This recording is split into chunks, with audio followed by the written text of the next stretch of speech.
Welcome to First Issues. On this insert, we revisit some segments from the previous year that highlighted some important themes and profound insights that will hopefully help you move into the new year with some useful key takeaways.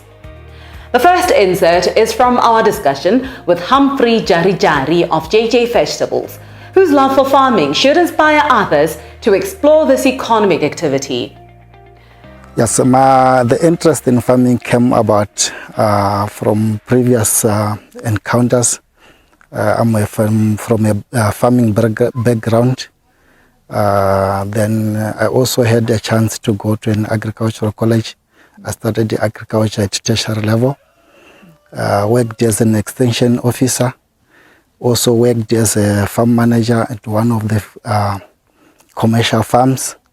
Then later I decided to start my own project. Horticulture, yes, a lot of challenges.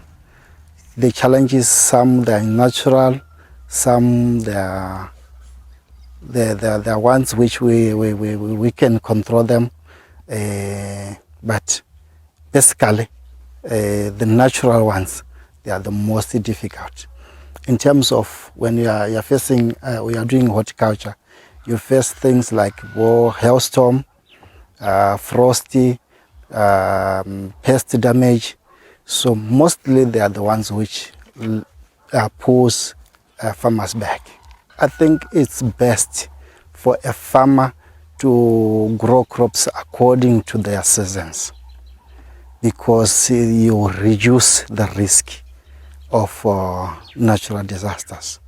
Because, like, for example, growing cabbage in winter is the best thing a farmer can do, because it's not mainly affected by frost. But at the same time, when there's a glut of cabbage on the market, it will also affect your income. So in some instances, we look at the climatic conditions in our area, and we take some risk, like growing maize in winter. Central region is rare to have frost.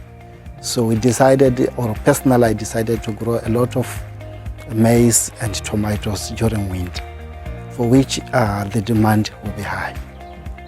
So it's working for us. Let's also not forget that Botswana is still in need of blood, as the blood bank is barely stocked, especially now as we are from the festive season. Donor recruiter Tumelo Ramalebang from the National Blood Transfusion Services had this conversation with First Issues. The World Health Organization has mandated each country to collect 2% of the total population blood. So what happens is that Botswana population, we are 2 million, we should be collecting 2% of the 2 million. Generally, we haven't been able to meet the target the past few years that we've been established. You can note that last year we managed to collect 24,204 units of blood.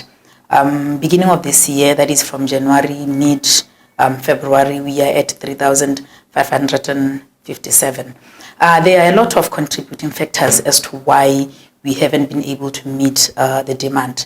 First of all, in regard to your question, we just been in the festive season, which generally the people do not donate blood in large numbers, as people will be traveling back to their respective places, versus the high demand of blood by road accidents and other medical conditions that on a day-to-day basis they need blood availability in order to carry out the medical procedures needed. We have also noted that Botswana do not have a culture of donating blood. We do not donate blood regularly. Most of the time, people donate blood when there's a need. A relative needs blood, a friend needs blood, or somebody close to their circle needs blood. But we need to note that we need to be collecting blood every single time for the different medical conditions at the hospitals. Women need to donate blood every 4 months. That is, they donate 3 times in a year. And then males, they donate every 3 months, meaning they can donate blood 4 times in a year. We need a regular, constant blood supply, because the need for blood never issues a statement. We never know when there's going to be a dire need of blood. But we know that on a daily basis, even when there are no talks in social media and different media forums, there will be need for blood every single day.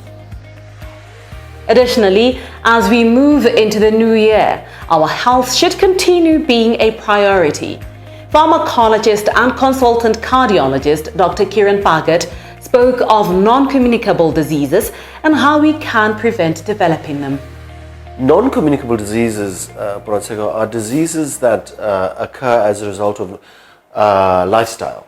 They're not communicated. They're not infectious. They primarily occur as a result of the change in demography of our living patterns, how we have moved from the cattle post to the car, how we have become more urbanized, particularly in our country, how we have become more industrialized. You know, we've been through various revolutions, as we call them. We call them the agricultural revolution, the industrial revolution.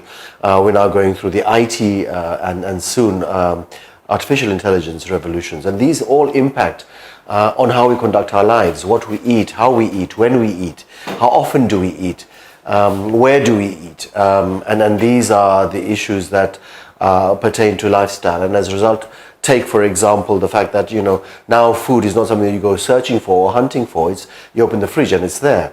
So, you know, before you'd work for your food, you'd hunt for your food, you'd exercise for your food. I look at Botswana almost like it's the 18th century wrapped up in the 21st century. You can go from the cattle post to the car within 45 minutes.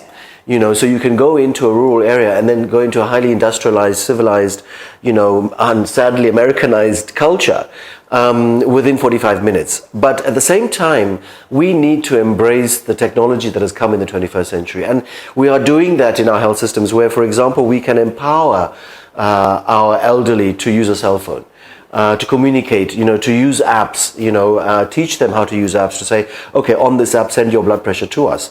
You know, there are apps now that can record your ECG, that can record your sugar, and can transmit that to a health facility or to a clinic or to a doctor to say, this is what's going on. So people out there in Etsa and Chakawe and Saronga can actually now communicate, whereas before they'd have to wait for the pontoon or fortunately now a bridge or transport an ambulance to eventually come to a health facility. So that, I think, is an important issue in terms of prevention.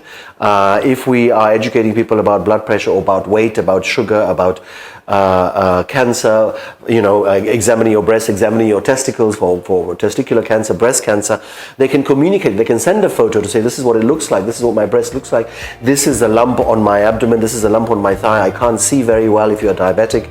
You know, this technology is coming into the fore, and we need to utilize our cellular networks. And lastly, financial education will continue to be key in our lives. Let us have it in our minds to steer clear of bad debt as advised by money manager Kumoitsile Khositsile. Debt is something that is all over, is sold to us left, right, and center. And sometimes you don't even know where it's coming from. You get on your phone, you're getting a debt offer. So the most, what I would say, the most tempting debt offers that we have currently is, the number one is salary advance. And this is more like a new phenomenon in Botswana. Just recently, I've been getting like SMS's left, right, and center of salary advance. And for me, it's a tempting debt offer. Why would you get a salary advance? And mostly they're advancing you 50% of your salary, because the moment you get in there, you are essentially setting yourself on a wrong path, because every month you're going to have to take that salary advance. So basically, you'll be living your life off credit. That's number one. Number two for me is hire purchase. Guys, I've said it over and over again that, you know what, we need to look at like furniture shops in a different way, because they're in two kinds of businesses. First is the business of selling furniture, and the second business is the business of selling credit, which they do through hire purchase. And I say that it's tempting because the rates that you pay there is so exorbitant. It's too much. So, and really they thrive on your ignorance, and they thrive on the fact that you cannot delay gratification. But if there's someone who can say, you know what, I want this couch, but I'm willing to wait. I'm willing to wait for 6 months. I can get it in 6 months at a full price of 3,000. But you're somebody who is saying, you know what, I want it and I want it now. You're going to get it and you're going to pay 9,000. Is it financially smart?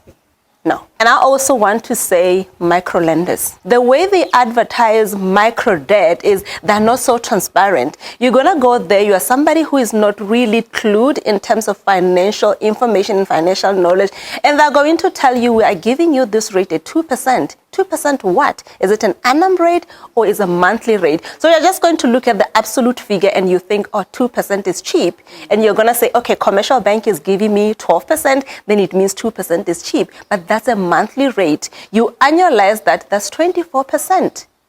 24%. You are not aware of what you're getting yourself into. You end up paying a lot of money because of that lack of information. So that's number 3. And number 4 is credit card. This one really, it depends on the person, and it depends on the information that you have. Because on its own, credit card is not really a bad tool. It's a good tool if you have the right information in terms of how you can use it properly. But if you don't know how to use it properly, this is one of the most expensive debt offered by commercial banks. So it is very important that you get the right knowledge first before you get into a credit card. Because credit card is so easy for you to get a credit card. Right now, any bank can call you and say, you know what, we have a pre-approved credit card, and you'll be like, okay, let me go and get it. That's true. That's true. The responsibility, the customer has to make sure that they're fully aware. But the reality of the matter is that most of the time when we get into debt, we are responding to something. So we are reactive. Because we are reactive, we want it and we want it now. We don't have the time to go around shopping, looking for information, comparing the service providers and trying to pick the best deals for us, because you have a very urgent situation that you need to respond to. Look forward to more insightful and educative content on First Issues this new year as we aim to empower and engage you with our riveting discussions. With that, the First Issues team wishes you a successful new year ahead. Good night.